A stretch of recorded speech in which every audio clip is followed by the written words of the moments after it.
പാകിസ്ഥാനെതിരായ സൈനിക നീക്കത്തിന് പിന്നാലെ നയതന്ത്ര മാർഗങ്ങളിലേക്ക് നീങ്ങുകയാണ് ഇന്ത്യ. പ്രബല രാജ്യങ്ങളിലേക്ക് എംപിമാരുടെ നയതന്ത്ര സംഘം കാര്യങ്ങൾ വിശദീകരിക്കാൻ യാത്ര തുടങ്ങിയിട്ടുണ്ട്. ഒരേ സമയം വ്യത്യസ്ത മാർഗങ്ങളിലൂടെ പാകിസ്ഥാനെ വരിഞ്ഞു മുറുക്കാനാണ് ഇന്ത്യ ശ്രദ്ധിക്കുന്നത്.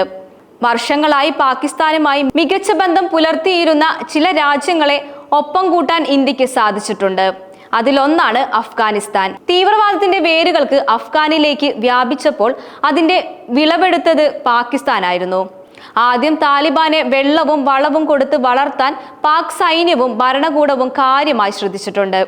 ജനാധിപത്യ സർക്കാരിനെ താഴെയിട്ട് താലിബാൻ രണ്ടാം വട്ടവും അധികാരം പിടിച്ചപ്പോൾ പാകിസ്ഥാൻ അഫ്ഗാനിസ്ഥാനിൽ വീണ്ടും നിയന്ത്രണം ഏറ്റെടുക്കുമെന്നാണ് ഏവരും പ്രതീക്ഷിച്ചത്. എന്നാൽ സംഭവിച്ചത് മറിച്ചാണ്.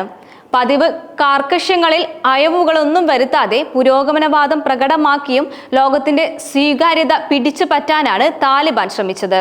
ഇതിനൊപ്പം വലിയ കാര്യങ്ങൾ അതിർത്തിയിലും സംഭവിച്ചു. അഫ്ഗാനിൽ നിന്നുള്ള അഭയാർത്ഥികളെ മനുഷ്യത്വമില്ലാത്ത രീതിയിൽ പാകിസ്ഥാൻ അവരുടെ രാജ്യത്ത് നിന്നും പുറത്താക്കി. ഇത് താലിബാന്റെ പാകിസ്ഥാൻ ബന്ധം ഏറ്റവും മോശം രീതിയിലാക്കി. പാകിസ്ഥാനിൽ താലിബാൻ പിന്തുണയുള്ള തീവ്രവാദികൾ അടിക്കടി ആക്രമണം നടത്തിയതോടെ ഇരു രാജ്യങ്ങളും തമ്മിൽ ശത്രുത കടുത്തു. ഇറാന്റെ ചാബഹാർ തുറമുഖത്തിന്റെ നടത്തിപ്പ് അവകാശം ഇന്ത്യക്ക് ലഭിക്കുന്നത് കഴിഞ്ഞ വർഷമാണ്.